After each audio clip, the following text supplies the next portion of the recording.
오늘 아침에 저와 여러분들이 함께 나눈 말씀은 로마서 8장 14절부터 23절까지 말씀입니다.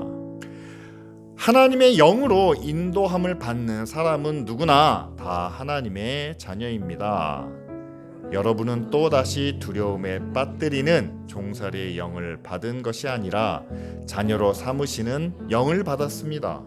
그래서 우리는 그 영으로 하나님을 아빠, 아버지라고 부릅니다.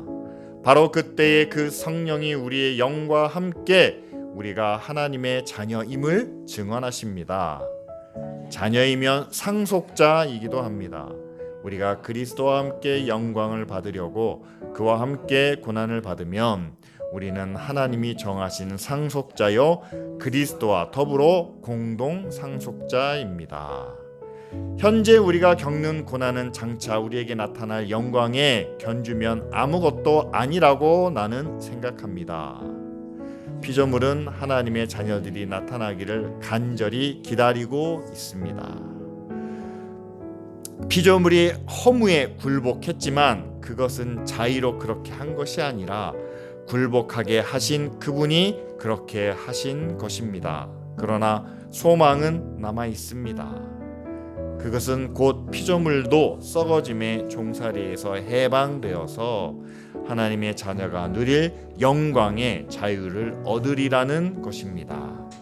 모든 피조물이 이제 함께 신음하며 함께 해산의 고통을 겪고 있다는 것을 우리는 압니다.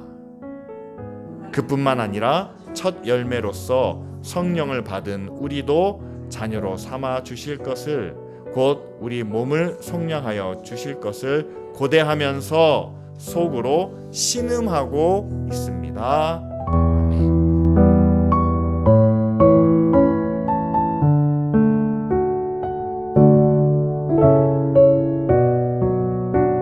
오늘 말씀의 주제가 우리는 하나님의 자녀입니다.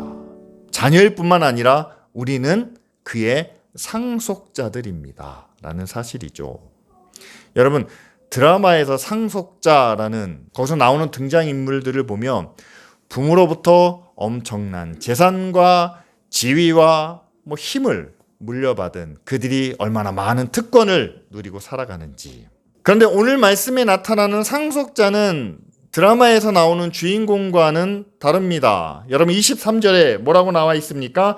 우리는 상속자들인데 성령을 받은 우리지만 우리 몸을 속량해 주실 것을 고대하면서 속으로 신음하고 있습니다. 다시 말하면 아직 세상 속에서 신음하는 하나님의 상속자들이다 라는 사실이죠.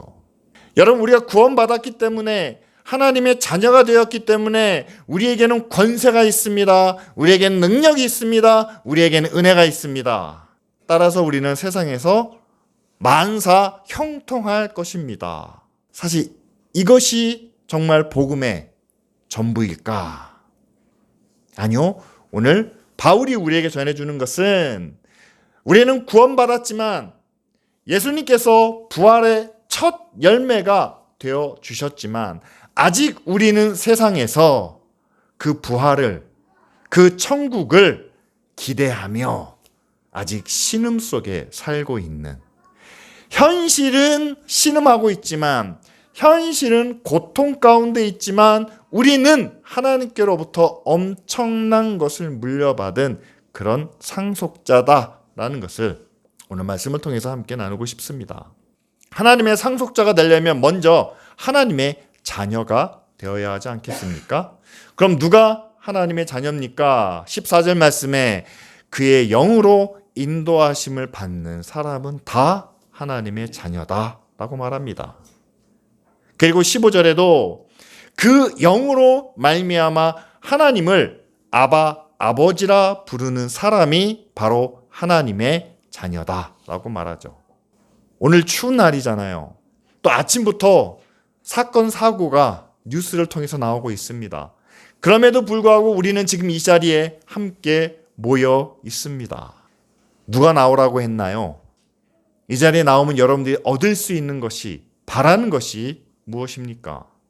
바로 하나님이 우리와 함께 하신다는, 그렇기 때문에 우리는 이 자리에 모여서 하나님을 아버지라고 부르고 또한 하나님과의 교제, 또한 하나님의 은혜를 마음으로 바라기 때문에 여러분 성령의 인도하심을 받아 이 자리에 나오시지 않았습니까? 우리가 하나님의 자녀인 것을 우리 스스로도 고백하지만 성령이 그것을 우리에게 확인시켜 주신다. 오늘 바울은 그렇게 이야기를 합니다.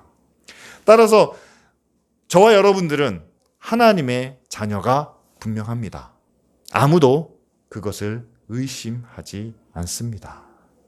그런데 하나님의 자녀면 모두가 다 똑같은 하나님의 자녀냐? 하나님의 자녀라면 과연 어떠한 모습이, 어떠한 표현이 우리 가운데 나타나야 되느냐? 그것을 우리가 차별화된 하나님의 자녀라고 우리가 표현할 수 있겠죠. 15절 말씀 중간에 보면 우리가 하나님을 알기 전에는, 우리가 하나님의 자녀가 되기 이전에는 어떤 모습이었느냐? 두려움에 빠져서 종살이의 영을 받은 그런 모습이었다. 세상을 두려워하는 사람들이 있습니다. 돈을 두려워하기도 하고, 권력 앞에 두려워하기도 하고, 나의 연약함 때문에, 나의 부족함 때문에 주저주저 망설이는, 그것이 하나의 두려움의 표현이 되겠죠. 그런데 그렇게 세상 속에서 두려워하고 있는 사람이 있다면, 그리고 자기 스스로가 선택하고 결정하고 마음에 먹은 대로 살아가는 것이 아니라 늘 누군가에 붙잡혀서 억지로 끌려다니는, 어쩔 수 없이 살아가는 그런 삶의 모습을 우리가 보여주고 있다면, 여러분, 세상의 두려움에 빠져서 종으로 살아가는 그 모습은 하나님의 자녀의 모습으로 우리가 볼 수 없다라는 사실이죠. 하나님의 자녀가 되었다면 처음 말씀드린 것처럼 성령을 통해서 인도하심을 받아야 한다라고 말합니다. 성령의 인도하심을 받기 위해서는 다른 목소리보다 하나님의 말씀이, 하나님의 뜻이 더 크게 들려야 되겠죠. 그럼에도 불구하고 우리가 세상에 귀를 기울이는 이유는, 여러분, 세상은 처음부터 우리에게 힘과 권력으로 억누르는 그런 모습을 보이지는 않습니다. 세상이 우리에게 처음 들려주는 목소리는 여러분 창세기에 나오는 뱀의 목소리와 같습니다. 과연 하나님이 너희에게 그렇게 말씀하시더냐? 질문으로 시작하죠. 주변에서 그런 질문 받으시지 않습니까? 교회를 그렇게 열심히 다니는데 교회 다니면 뭐가 좋아요? 그렇게 묻는 사람들도 있죠. 아니면 왜 그렇게 교회에 열심을 내세요? 왜 무엇 때문에 그렇게 교회에 헌신하세요? 교회에 그렇게 헌신하면 뭔가 돌아오는 결과가 있나요? 라는 질문으로 시작을 합니다. 자, 그러고 난 다음에 아주 좋은 것으로 우리를 유혹하기 시작하죠. 동산 중앙에 있는 열매를 먹으면 너희가 죽지도 않고 너희 눈이 밝아져서 하나님처럼 될 것이다 라는 유혹입니다. 교회가 가르치는 말씀과 진리와 의와 사랑으로 살면 좋겠지만 그렇게 해서 부자가 될 수 있겠습니까? 그렇게 해서 성공할 수 있을까요?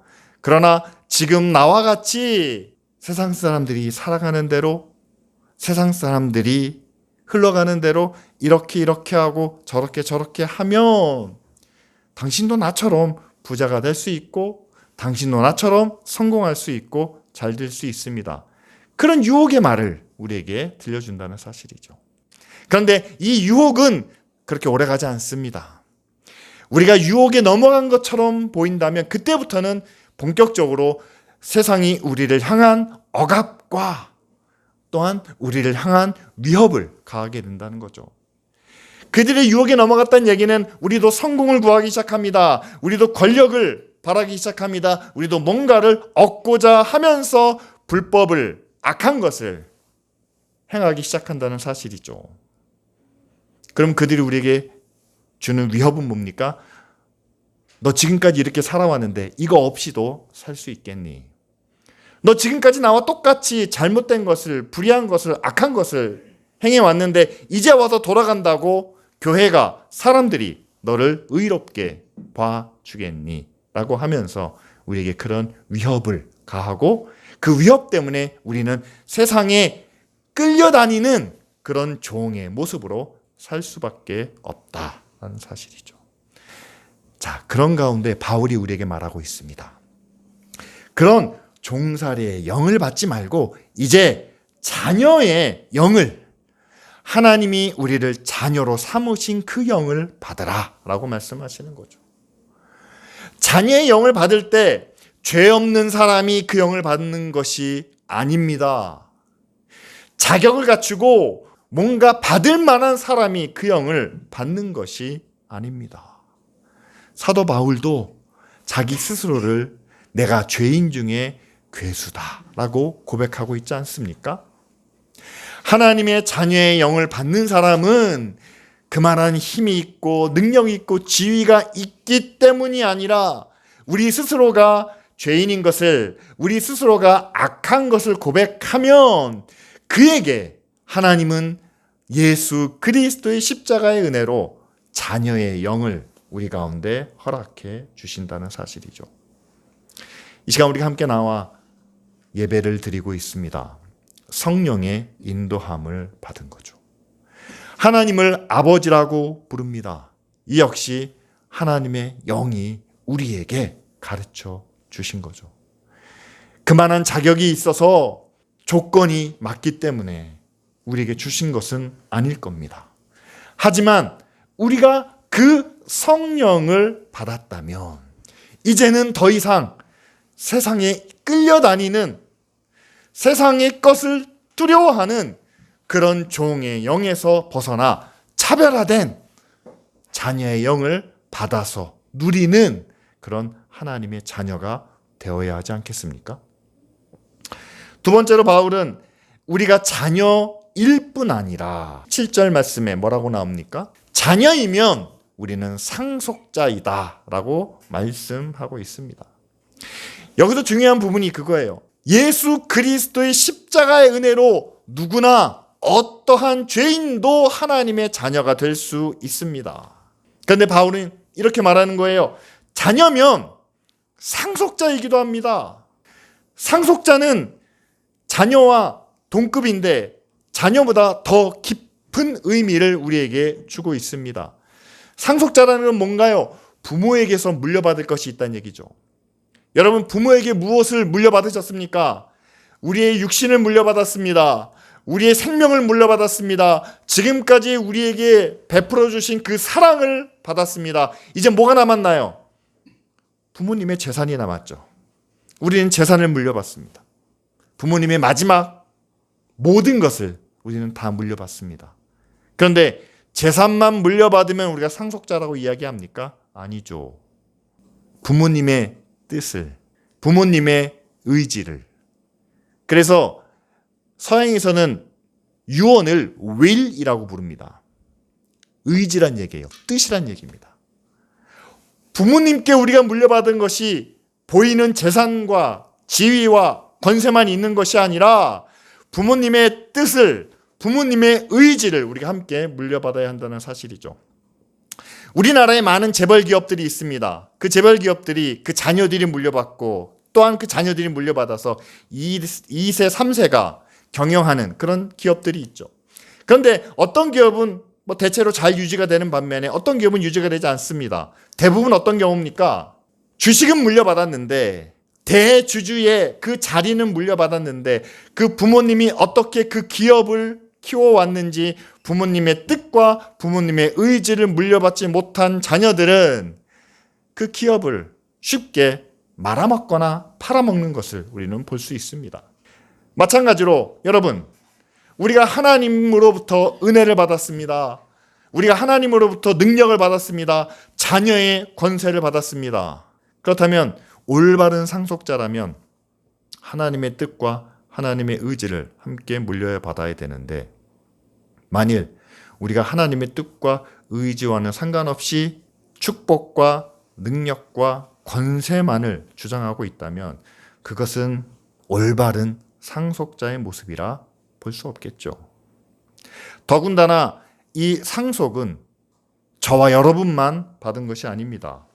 17절 말씀 가장 마지막 부분에 뭐라고 나옵니까? 우리는 그리스도와 더불어 공동 상속자입니다. 라고 이렇게 말하고 있죠. 여러분, 공동이란 말은 동급이라는 의미를 담고도 있습니다. 하나님께 받은 은혜를, 하나님께 받은 뜻을 예수님이 받으신 것처럼 저와 여러분들도 똑같이 받았다라는 사실이죠. 따라서 성경에 나타난 하나님의 능력을 지금의 교회도 받았습니다. 예수님께서 행하셨던 그 은혜와 축복을 우리도 할 수 있는 그런 자녀의 권세를, 또한 자녀의 지위를 우리도 함께 받았다라는 사실이죠. 나아가서 여러분, 예수님이 왜 그렇게 자기의 몸을, 자기의 생명을 아끼지 않고 십자가에 내어 주셨을까요? 우리가 공동 상속자라는 것은 예수님이 그렇게 자기를 아끼지 않으신 것처럼 하나님의 말씀과 하나님의 뜻과 그 계획대로 움직이신 것처럼 우리도 똑같은 하나님의 계획을, 우리도 똑같은 하나님의 뜻을 우리도 물려받았다라는 것을 성경은 우리에게 말씀하고 있습니다. 여러분, 믿으십니까? 우리도 예수님과 같은 은혜를, 같은 권세를, 나아가 하나님께서 우리를 향하여 예수님과 똑같은 구원의 계획을 예수님이 행하신 것처럼 우리도 베풀며 섬기며 나누며 살아야 된다라는 그런 삶의 계획을 세우셨다는 것을 여러분 믿으십니까? 세번역 성경에 그렇게 나오는 거예요. 우리도 예수님과 똑같은 공동 상속자로. 그런데 여러분, 제가 목회를 하고 많은 분들과 함께 얘기를 나누면서 예수 그리스도와 우리의 모습은 다르다라는 의견을 참 많이 듣습니다. 예수님은 아낌없이 두려움 없이 자기의 몸을 십자가에 내어주셨지만 세상에 누가 그럴 수 있느냐? 어떻게 인간이 그렇게 살 수 있겠느냐? 예수 그리스도의 삶은 여기에 있고 지금의 교회와 지금의 믿는 자들의 삶은 다르다, 차이가 있다, 같을 수가 없다라고 이렇게 이야기를 합니다. 우리 스스로를 예수 그리스도와 구별되게 생각하고 있다는 사실이죠. 저는 이 말씀을 준비하면서 좀 그런 생각이 들었어요. 조선시대에 왕이 아들을 낳습니다.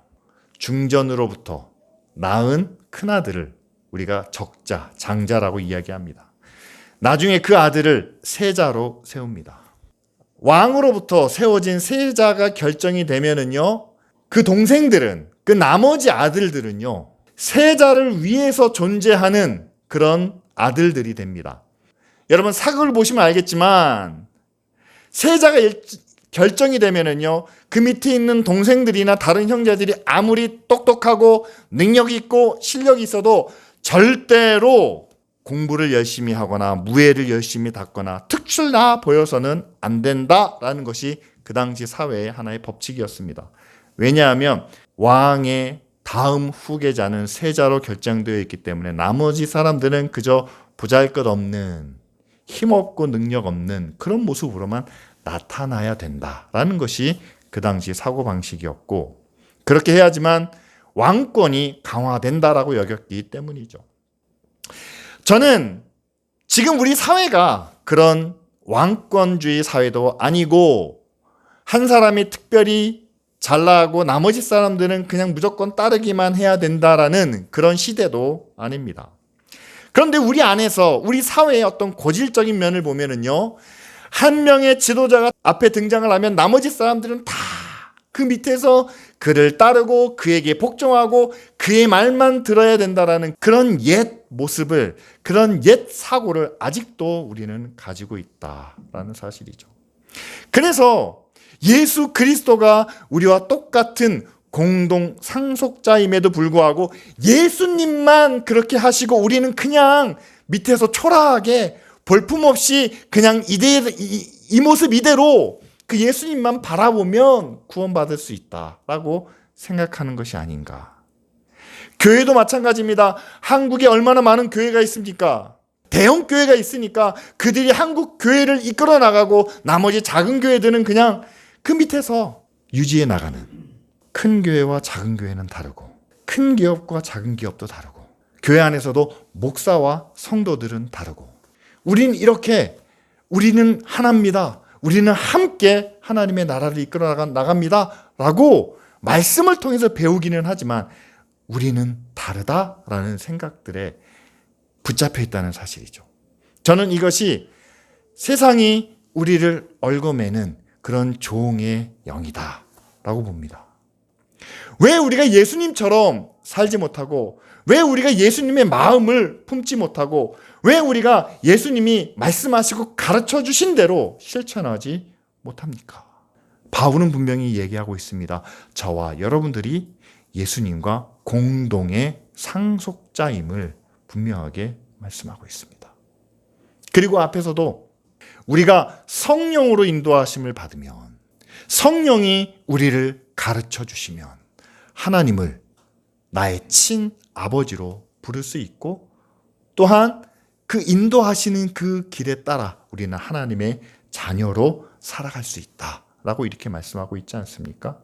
따라서 여러분, 우리는 예수 그리스도와 공동 상속자임을 꼭 기억하시기 바랍니다. 집이 있는데 아내와 남편이 공동 명의입니다. 그럼 이혼할 때 반반씩 나눠 가져야 되지 않겠습니까? 천국에 갔는데 우리가 하나님으로부터 공동 상속자입니다. 그럼 예수 그리스도가 받고 누리는 그 영광과 권세를 우리도 천국에서 똑같이 요구할 수 있어야 하지 않겠습니까? 그런데 나중에 하나님께서 물으시겠죠. 야, 천국에서는 공동 상속자라고 하면서 왜 세상에서는, 왜 땅에서는 예수 그리스도와 공동 책임을 지지 못했는지, 왜 예수님과 같은 삶을, 같은 마음을, 같은 믿음을 갖지 못했는지 우리에게 물으시지 않겠습니까? 여러분, 우리가 예수님과 동등한 그런 상속자임을 세상이 먼저 알고 있다라는 사실입니다. 19절 말씀에 피조물들이 간절히 기다립니다. 누구를요? 하나님의 자녀들이 나타나기를. 이것이 만약에 예수 그리스도라면 복수로 표현되지 않았을 겁니다. 근데 여기서는 분명히 하나님의 자녀들이 나타나기를, 예수 그리스도를 통해서 자녀가 된 자들이 나타나기를 간절히 기도하고 있다, 기다리고 있다라고 이렇게 말하죠. 그런데 세상은 어떤 모습입니까? 그들은 불의와 악한 유혹에 허무하게 굴복한 자들입니다. 굴복은 했지만 그러나 그것으로 포기하진 않았습니다. 아직 남은 소망이 있습니다. 마지막 소망을 붙잡고 살아가는데 현실이 너무 어렵고 힘듭니다. 그래서 신음하며 그들이 해산의 고통을 느끼고 있습니다. 그런 세상이 누구를 기다리느냐? 예수 그리스도와 함께 공동 상속자 된 믿음의 사람을, 또한 교회를 기다리고 있다라는 사실이죠. 그들이 기다리는 것은 바로 교회를 통해서, 믿는 우리를 통해서 하나님이 세상을 구원해 주시기를, 우리를 사용하셔서 세상을 다시 하나님의 뜻대로, 하나님의 원래 창조하신 그 모습대로 회복시켜 주시기를 기다리고 있다라는 사실입니다. 여러분, 지금 우리의 현실과 창세기에 나타나는 하나님이 창조하신 그 모습과 한번 비교해 보시기를 바랍니다. 많은 것이 달라지고, 물론 좋아지고 발전되고 우리가 사는데 편한 부분도 있지만, 그러나 우리에게 가장 먼저 다가서는 것은, 지금 현실 속에 놓여있는 이 세상은 그 마지막 최후의 모습을 향해서 나아가고 있다는 것을 우리는 모두 알고 있습니다. 과학자들이 이야기를 하고 사회학자들이 미래를 전망하고 있습니다. 과학자들은 지구온난화와 환경오염과 이 모든 것들로 인하여 지구는 파멸로 나아가고 있다. 사회학자들은 이야기합니다. 지금 양극화가 치열하게 일어나고 있다. 서로 자기의 이익을 위해서 국가 간의 전쟁과 테러가 결국 인류를 파멸의 길로 인도할 것이다 라고 이렇게 이야기를 합니다. 하나님이 만드신 세상은 그렇게 쉽게 끝나는 그런 모습은 아니었습니다. 그러나 좀 더 편하게 많은 것을 누리게 살고자 하는 그런 욕심 때문에 자연 생태계를 파괴한 결과 기후위기가 우리에게 찾아왔죠. 그리고 나는 저들보다 나아야 돼. 저들이 갖고 있는 것보다 내가 더 많아야 돼. 라는 그런 욕심이 전쟁을 일으키고 테러를 만들었습니다. 이러한 현실을 다시 하나님이 창조하신 그 원래 모습대로 회복시키는, 그들을 구원하는 그 일을 과연 누가 맡아야 될까요? 우리도 예수 그리스도와 같은 권세를 받은, 뿐만 아니라 같은 사명을 가진 공동 상속자들만이 하나님의 마음으로, 하나님의 뜻으로 세상을 바라보며 이것을 다시 회복시킬 수 있는 그런 길을, 또한 그런 사명을 감당할 수 있는 자들이다라고 저는 믿습니다. 오늘 말씀을 통해서 우리가 깨닫고자 하는 것은 바로 그겁니다. 이제는 우리가 더 이상 그저 은혜만 바라는 자녀가 아니라 예수 그리스도와 함께 이 세상의 권세를, 세상의 모든 것을 물려받은 그런 공동 상속자로 우리가 사용되고 있다라는 사실이죠. 교회가 더 이상 세상 속에서 세상 것을 바라며 그 안에서 남보다 더 나은, 더 높은 것을 추구하는 그런 하나님께서 베푸신 것을 내 뜻대로 사용해버리는 잘못된 상속자의 모습을 더 이상 갖지 않기를 바랍니다. 온전한 상속자라면 내가 받은 것은 우리가 모두 알고 있습니다. 그런데 그것을 가지고 우리가 무엇을 해야 하느냐, 이것을 어떻게 사용해야 하느냐라고 했을 때 아버지의 뜻을, 그리고 아버지의 계획을 알고 그것을 가장 효과적으로, 가장 잘 실현시킨 예수 그리스도와 함께 그분과 닮아가는 삶을, 그분의 길을 따라가는 그런 공동 상속자의 모습이 될 수 있기를 간절히 소원합니다.